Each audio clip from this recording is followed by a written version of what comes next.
ಚತುರ್ಭುಜಗಳ ಪರಿಚಯದ 5ನೆಯ ಅವಧಿಗೆ ನಿಮ್ಮೆಲ್ಲರಿಗೂ ಸ್ವಾಗತ. ಇವತ್ತಿನ ಒಂದು ಅವಧಿಯಲ್ಲಿ ನಾವು ಅಭ್ಯಾಸ 4.1 ನೋಡೋಣ. 4.1ರ ಫಸ್ಟ್ ಮೇನ್ ಅಲ್ಲಿ ಪ್ರಶ್ನೆ ಈ ರೀತಿಯಾಗಿದೆ. ಕೆಲವು ಚಿತ್ರಗಳನ್ನ ಕೊಟ್ಟು ಕೆಳಗಿನ ಅಂಶಗಳ ಆಧಾರದಿಂದ ಆ ಚಿತ್ರಗಳನ್ನ ವರ್ಗೀಕರಣ ಮಾಡ್ರಿ ಅಂತ ಹೇಳಿದ್ದಾರೆ. ಏನವು? ಒಂದು ಸರಳ ರೇಖೆಗಳ ಆಧಾರದ ಮೇಲೆ, ಸರಳ ಆವೃತ ವಕ್ರರೇಖೆಯ ಆಧಾರದ ಮೇಲೆ, ಬಹುಭುಜ, ಬಹಿರ್ವಕ್ರ ಬಹುಭುಜ, ಅಂತರ್ವಕ್ರ ಬಹುಭುಜಗಳ ಆಧಾರದ ಮೇಲೆ ಈ ಚಿತ್ರಗಳನ್ನ ವರ್ಗೀಕರಣ ಮಾಡಿ ಅಂತ ಹೇಳಿದ್ದಾರೆ. ಮೊದಲನೇದು ಸರಳ ವಕ್ರರೇಖೆ ಆಧಾರದ ಮೇಲೆ ವರ್ಗೀಕರಣ ಮಾಡ್ರಿ ಅಂತ ಹೇಳಿದ್ದಾರೆ. ಸರಳ ವಕ್ರರೇಖೆಯಲ್ಲಿ ಬರುವಂತಹ ಚಿತ್ರಗಳು ಯಾವ್ಯಾವು ನೋಡೋಣ. ಸರಳ ವಕ್ರರೇಖೆ ಅಂದ್ರೆ ನಿಮ್ಮೆಲ್ಲರಿಗೂ ಗೊತ್ತಿರುವ ಹಾಗೆ ಒಂದು ಸಾರಿ ನಾವು ಕೈಯನ್ನ ಒಂದು ಹಾಳೆಯ ಮೇಲೆ ಒಂದು ಕೈಯನ್ನ ಇಟ್ಟು ಎತ್ತದೇ ನಾವು ಬಿಡಿಸಿರುವಂತಹ ಆಕೃತಿಗಳನ್ನ ನಾವು ಸರಳ ವಕ್ರರೇಖೆ ಅಂತ ಕರಿತೀವಿ. ಹಾಗಾದ್ರೆ ಒಂದನೇದನ್ನು ನಮ್ಗೆ ಬಿಡಿಸಕ್ ಸಾಧ್ಯ ಆಯ್ತಲ್ವಾ? ಹಾಗಾದ್ರೆ ಇದು ಮೊದಲನೆಯ ಚಿತ್ರ ಸರಳ ವಕ್ರರೇಖೆಯಾಗಿದೆ. ಎರಡನೇದ್ದು ನೋಡಿ, ಕೈಯನ್ನ ಎತ್ತದೆ ನಾವು ಬಿಡಿಸ್ಬೋದಲ್ವಾ? ಎಸ್, ಎರಡನೇದ್ದು ಕೂಡ ಸರಳ ವಕ್ರರೇಖೆ ಆಗಿದೆ. ಮೂರನೇದ್ದು, ಈ ವೃತ್ತ ಬಿಡಿಸಿದ ನಂತರ ಕೈ ಎತ್ತಿದ ಮೇಲೆನೆ ನೀವು ಎರಡನೆಯ ವೃತ್ತವನ್ನ ಬಿಡಿಸೋದಕ್ಕೆ ಸಾಧ್ಯ, ಹಾಗಾದ್ರೆ ಇದು ಅಲ್ಲ. ನಾಲ್ಕನೇದ್ದು, ಇಲ್ಲಿ ರೇಖೆಗಳು ಒಂದನ್ನೊಂದು ಛೇದಿಸ್ತಾ ಇವೆ, ಹಾಗಾಗಿ ಇದು ಕೂಡ ಅಲ್ಲ. ಐದನೇ ಚಿತ್ರ ನೋಡಿ, ಕೈಯನ್ನ ಎತ್ತದೆ ನೀವೇನ್ ಮಾಡಬಹುದು, ಇಲ್ಲಿ ಈ ರೀತಿ ಚಿತ್ರವನ್ನ ಬಿಡಿಸಬಹುದು, ಹಾಗಾದ್ರೆ ಐದನೇ ಚಿತ್ರವು ಸರಳ ವಕ್ರರೇಖೆಯಾಗಿದೆ.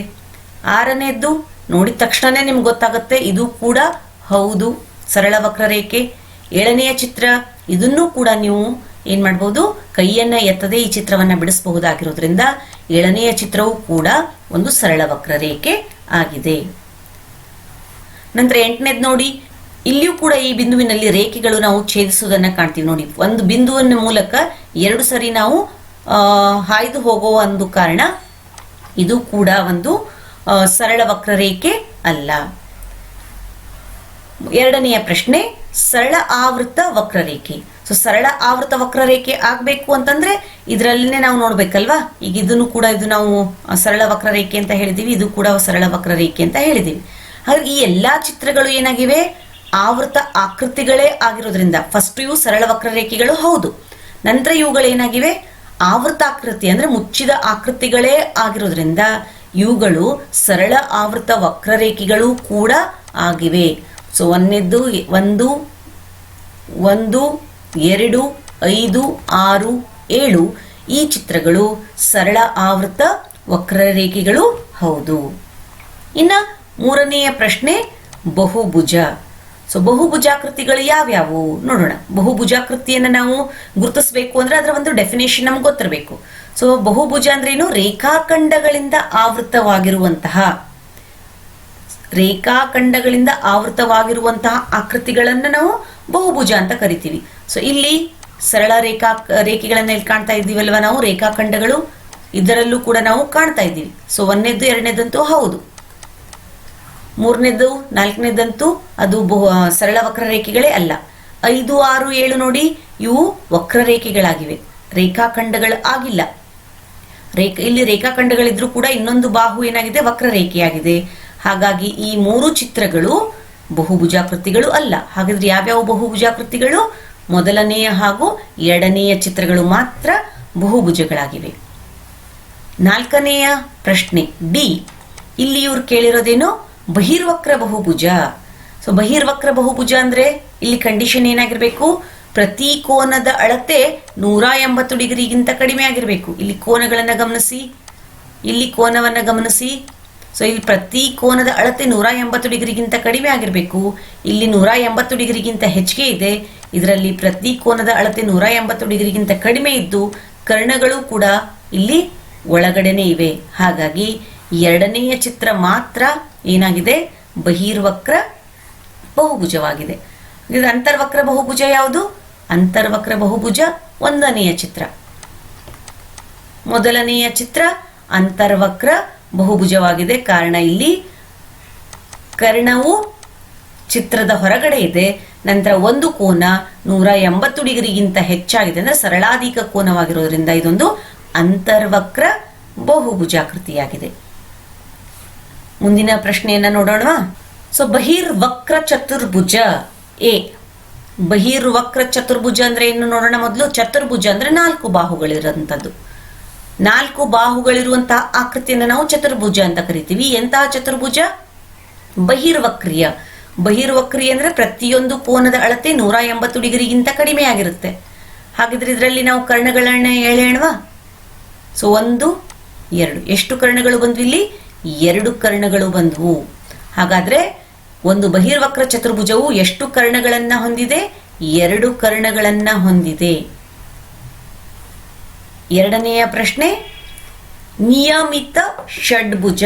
ಷಡ್ಭುಜ, ಷಡ್ ಅಂದ್ರೆ 6 ಬಾಹುಗಳಿರುವಂತಹ ಆಕೃತಿ. 1 2 3 4 5 6.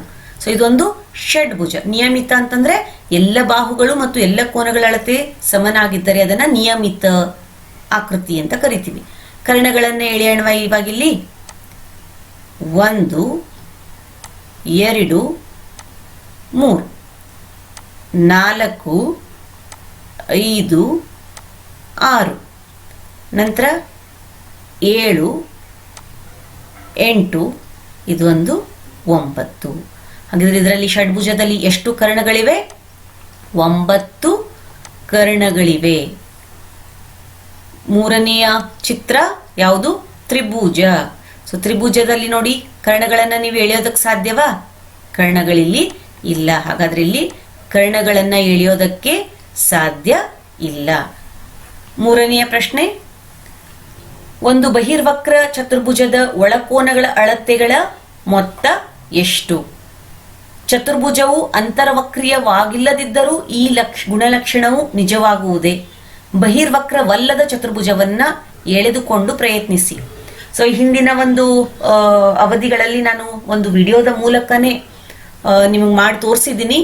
ಅಂತರ್ವಕ್ರೀಯ ಮತ್ತು ಬಹಿರ್ವಕ್ರೀಯ ಚತುರ್ಭುಜಗಳ ಒಳಕೋನ ಮತ್ತು ಹೊರಕೋನಗಳ ಗುಣಲಕ್ಷಣಗಳನ್ನ ನಿಮ್ಗೆ ತೋರಿಸಿದ್ದೀನಿ. ಸೊ ಚತುರ್ಭುಜದಲ್ಲಿ ಏನಾಗಿದೆ? 4 ಬಾಹುಗಳಿರೋದ್ರಿಂದ ಎಲ್ಲ ಒಳಕೋನಗಳ ಮೊತ್ತ 360 ಡಿಗ್ರಿನೇ ಆಗಿರುತ್ತೆ. ಹಾಗೇನೆ ಎಲ್ಲ ಹೊರಕೋನಗಳ ಮೊತ್ತವೂ ಕೂಡ 360 ಡಿಗ್ರಿನೇ ಆಗಿರುತ್ತೆ ಅನ್ನೋದನ್ನ ನೀವು ನೋಡಿದ್ದೀರಾ. ಅದು ಹೊರಕೋನಗಳ ಮೊತ್ತ ಅಂತರ್ವಕ್ರನೇ ಆಗಿರಲಿ ಬಹಿರ್ವಕ್ರನೇ ಆಗಿರಲಿ ಯಾವುದೇ ಬದಲಾವಣೆಯನ್ನು ನಾವು ಕಾಣೋದಿಲ್ಲ.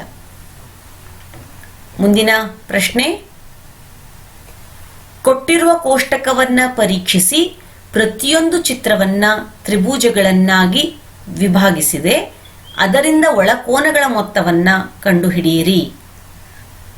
ಬಹಿರ್ವಕ್ರ ಚತುರ್ಭುಜಗಳ ಒಳಕೋನಗಳ ಮೊತ್ತವನ್ನ ಕಂಡುಹಿಡಿಯುವಂತಹ ಸೂತ್ರವನ್ನ ನೀವು ಈಗಾಗಲೇ ತಿಳಿದಿದ್ದೀರಾ. ಸೊ ಸೂತ್ರ ಏನಾಗಿದೆ ಅಲ್ಲಿ? n-2 ಇಂಟು 180 ಡಿಗ್ರಿ ಆಗಿದೆ. So n-2 into 180 degree. So ಇಲ್ಲಿ n ಅನ್ನೋದೇನು? ಬಾಹುಗಳ ಸಂಖ್ಯೆ. ಹಾಗಾದ್ರೆ ಇಲ್ಲಿ ಬಾಹುಗಳ ಸಂಖ್ಯೆಗಳನ್ನ ಕೊಟ್ಟಿದ್ದಾರೆ 7 8 10 ಮತ್ತು n. ಹಾಗಾದ್ರೆ ಈ ಬಾಹುಗಳನ್ನ ಹೊಂದಿರುವಂತಹ ಬಹುಭುಜಗಳ ಒಳಕೋನಗಳ ಮೊತ್ತವನ್ನ ಕಂಡುಹಿಡಿಯೋಣ. ಸೊ ನೋಡಿ, ಒಂದನೇದ್ದು ಎನ್ನಿನ ಬೆಲೆ 7 ಆಗಿದೆ ಅಂದ್ರೆ 7 ಬಾಹುಗಳು. ಸೊ n-2 ಇಂಟು 180 ಡಿಗ್ರಿ ಅಂದ್ರೆ 7 - 2 ಇಂಟು 180. 7ರಲ್ಲಿ 2 ಹೋದ್ರೆ 5. 5 ಇಂಟು 180 ಅಂದ್ರೆ 900 ಡಿಗ್ರಿ ಆಗಿದೆ. 7 ಬಾಹುಗಳುಳ್ಳ ಬಹುಭುಜಾಕೃತಿಯ ಒಳಕೋನಗಳ ಮೊತ್ತ 900. ಹಾಗೆಯೇ 8 ಬಾಹುಗಳುಳ್ಳ ಆಕೃತಿಯ ಒಳಕೋನಗಳ ಮೊತ್ತ 1080. 8 - 2 ಇಂಟು 180. 8ರಲ್ಲಿ 2 ಹೋದ್ರೆ 6. 6 ಇಂಟು 180 ಅಂದ್ರೆ 1080. ಹಾಗೆಯೇ ಬಾಹುಗಳ ಸಂಖ್ಯೆ 10 ಆಗಿದ್ರೆ 10 - 2 n-2 ಅಂದ್ರೆ 10 - 2 ಇಂಟು 180. 10ರಲ್ಲಿ 2 ಹೋದ್ರೆ 8. 8 ಇಂಟು 180 ಅಂದ್ರೆ 1440 ಡಿಗ್ರಿ ಆಗಿರುತ್ತೆ. ನಾಲ್ಕನೆಯ ಪ್ರಶ್ನೆ, ಎನ್ನಿನ ಬೆಲೆ n ಆಗಿದೆ. ಹೀಗಾಗಿ ಸೂತ್ರನೇ ಆಗ್ಬಿಡುತ್ತೆ. ಬಾಹುಗಳ ಸಂಖ್ಯೆ ನಮಗೆ ಗೊತ್ತಿಲ್ಲ. ಇಲ್ಲಿ ಎನ್ನಿನ ಬೆಲೆ ಗೊತ್ತಾದ್ರೆ ಒಳಕೋನಗಳ ಮೊತ್ತ ನಾವು ಕಂಡು ಹಿಡಿಬಹುದು. ಸೊ ಎನ್ನಿನ ಬೆಲೆ ಎನ್ನೇ ಆಗಿದ್ದಾಗ ಒಳಕೋನಗಳ ಮೊತ್ತ n-2 ಇಂಟು 180 ಡಿಗ್ರಿ ಆಗಿರುತ್ತೆ. ಉಳಿದಿರೋದನ್ನ ಮುಂದಿನ ಭಾಗದಲ್ಲಿ ನೋಡೋಣ.